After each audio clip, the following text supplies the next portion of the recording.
Hi, so this is Dr. Chin, and we are going to move on to chapter 10, which is matching items. So we learned in chapter 9 that multiple choice items are pretty much really good for finding out how much test takers know about a particular topic, mostly because multiple choice items are pretty easy to administer, easy to score, and it's pretty well regarded by others as an acceptable tool for assessment. And so are matching items, except matching items are somewhat easier to construct and can be used for very special applications, which we'll talk about. But in many ways, they are just like multiple choice items. In fact, some test experts treat multiple choice items as the same because essentially matching items and multiple choice questions share the same alternatives or response choices. So, when do we use matching items? Well, matching items are used to assess a content area. And just like multiple choice items, they're basically assessment tools that measure an individual's knowledge of a particular subject. However, in matching items, the number of alternatives is usually more than five, as multiple choice items typically vary from four response choices to five response choices. Multiple choice items are pretty great, but matching items can be as good, especially when you have lots of possible answers and you don't want to be constantly repeating them. And we'll talk about some examples that can help illustrate the advantage of matching items over multiple choice items in regards to that. So let's take a look at how a typical multiple choice item may look like. So you got your column A, you got your column B. The statements in column A are called premises, and the statements in column B are called options or responses. So the premise on the left is the question that the test taker considers, and there are various options or responses from which the test taker can select what he or she thinks is the correct answer from column B. Traditionally, the premises in matching items are designated using numbers, just as is shown over here, and the options or responses are designated using letters, either capital or lowercase. So overall, the information is presented in a pretty compact format without any of the repetition that may threaten the type of multiple choice item you learn about in chapter 9. Matching items are often used instead of multiple choice questions when you want to use the same response in more than one question, and such a practice might threaten the independence of each question and the integrity of the test. So what do I mean by that? So let's take a look at an example. So these are two multiple choice items. So the first question here is the Declaration of Independence was signed in, and this is actually a formatting error, so let me correct that. Oops.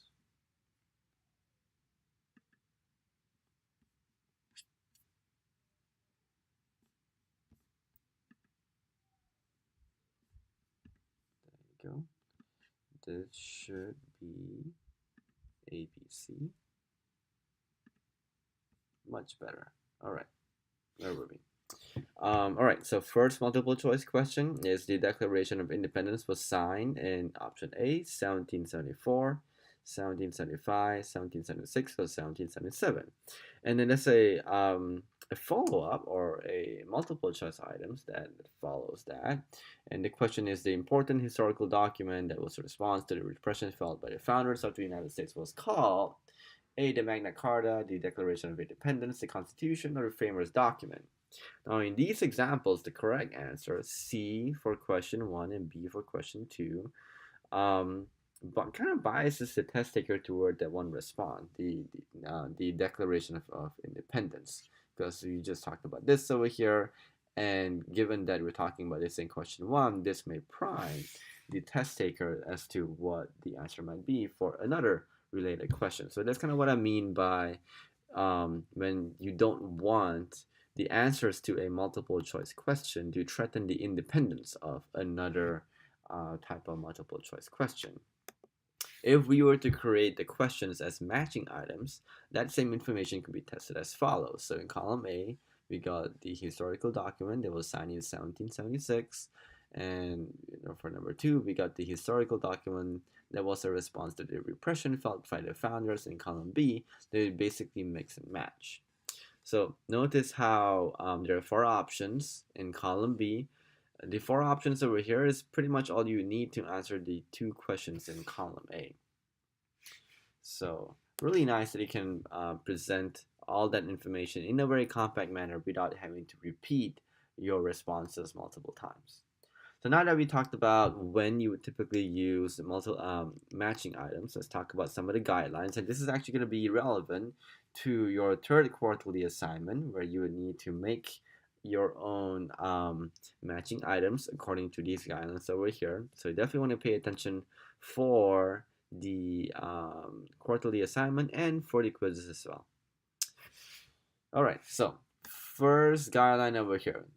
So there are 2 columns, one containing the premises and the second containing options or responses. Now the number of options or responses doesn't really matter as long as this number is more than the number of premises, which helps reduce the effects of guessing. So for example, 2 premises and 4 possible options, that works pretty well. Second guideline is that you want to provide complete directions. And so as with any test, you want to provide complete directions. This is important because in some cases, the test taker may be able to use a response more than once. And in another set of matching items, they may or may not be able to use the same response more than once. So you want to let the test taker know exactly what is allowed and what is supposed to be done. So for example, here are some well-written directions. So in column A, there are 5 statements about 20th century American writers. In column B are the names of 8 20th century American writers. Match the name of the writer in column B with the statement in column A that best describes the writer by placing the letter in column B on the line next to the number in column A. So that's a very specific, comprehensive set of directions that lets your test takers know what they can or cannot do. All right.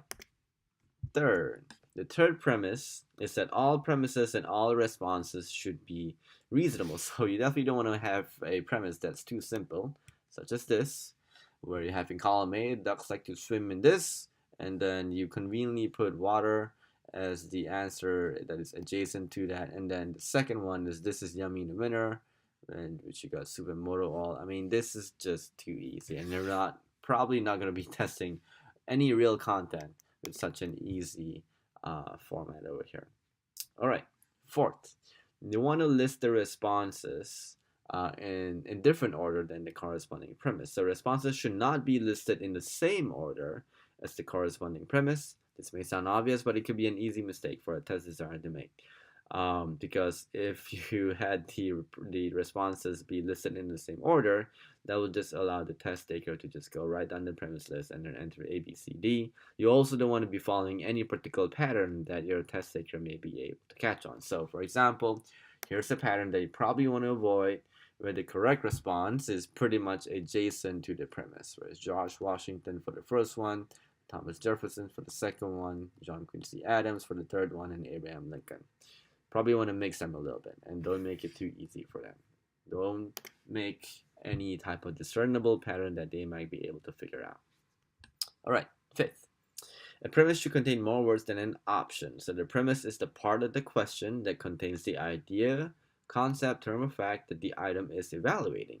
So your premise should be where the meat of the question lies. So you don't want your test takers to be spending their time reading possible answers when it is the premise that they should be paying attention to. So for example, here's a very clear violation of this principle where the responses are clearly a lot longer compared to the premises here, forcing the test taker to focus much more on the answers, much more than the premises. 6, you want to place the premises in some type of logical order. It can be alphabetical, it can be chronological, it doesn't really matter. Typically, most people would place the premises in some type of logical order, such as this example over here. The premises are arranged in chronological order over here, and the responses are kind of mixed over here. All right, 7th. You want to make sure that all premises and responses appear on the same page. Again, it sounds pretty obvious, but sometimes people may be tempted to not put all of them on the same page for whatever reason, depending on what other items you're using in your tests. 8, you want to make sure that each premise has only one correct response. This increases both the reliability and the validity of the test. This is really important for you to know, especially for the exam. And ninth, the columns should be labeled to orient and assist test takers. So in the previous example, over here, we have the columns labeled as date and event.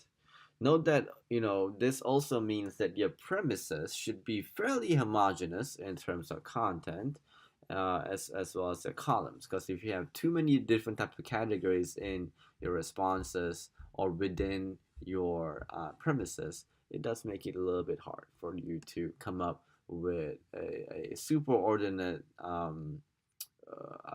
label at the very top of that table. All right, so let's talk about some of the advantages and disadvantages of matching questions. So there are 6 advantages that I'll talk about really briefly, and there are 4 disadvantages to matching questions. So why are matching items good? Number 1, they're pretty easy to score because the format of the premises and responses is pretty straightforward and very clear. They're usually not very ambiguous. So most of the time, the test takers enter the letter of a response that matches the premise, but you can also have them draw a line connecting the 2 items that match. So they're pretty easy to score.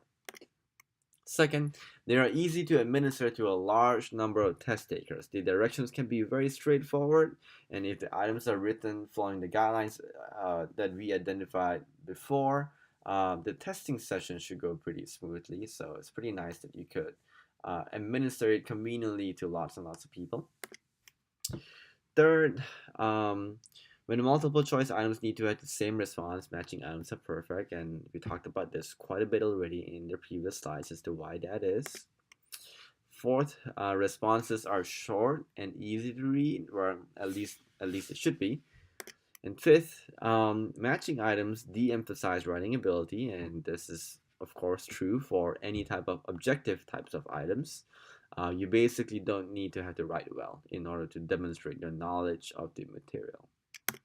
And finally, the format actually decreases the value of guessing because guessing is reduced in matching items because of the higher ratio of options to premises.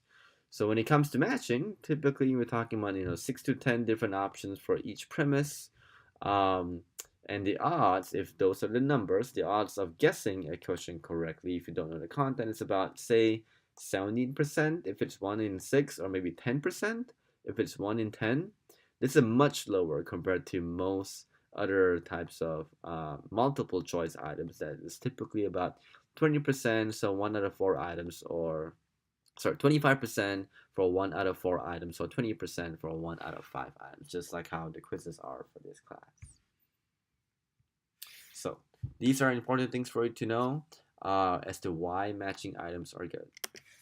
So why are matching items not so good then? So first of all, when they're used, the level of knowledge that you're testing is fairly limited. Because when it comes to matching items, we're dealing mostly with factual information over here.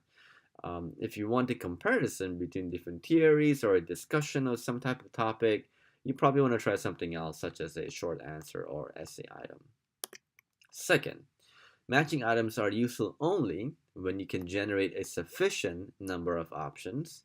So you may come across a situation where you could be testing a topic that is pretty narrow, that there may not be very many attractive options that are incorrect. So you may not have enough of distractors for you to be able to write a good item, so that you can fairly assess your test taker's knowledge of the topic at hand.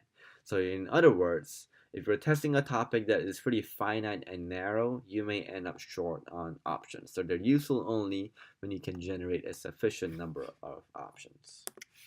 Third, scoring can be an issue, particularly since even though matching items are presented in an objective framework, it's kind of difficult to machine score them if you're administering them on paper, because test takers typically write directly on the test itself and not on a scoring sheet, such as those used in multiple choice questions or maybe even true or false questions. So scoring is pretty objective, but it may be a little bit more effort if you're administering it through paper. Now, of course, if you're doing this through some type of online platform, your online platform may be able to administer matching items and be able to grade it without you having to manually go through each of the tests. So this would only be an issue if you're administering this through paper, because people don't typically use bubble sheets to put in their answers. And the last one is, when it comes to matching items, you may be putting those who have really good memorization skills at an advantage. And one of the criticisms of matching items is that it tends to emphasize the memorization of facts as opposed to higher order thinking skills. Being able to integrate, comprehend, connect things to other things that they already know, maybe stuff related to their own personal lives.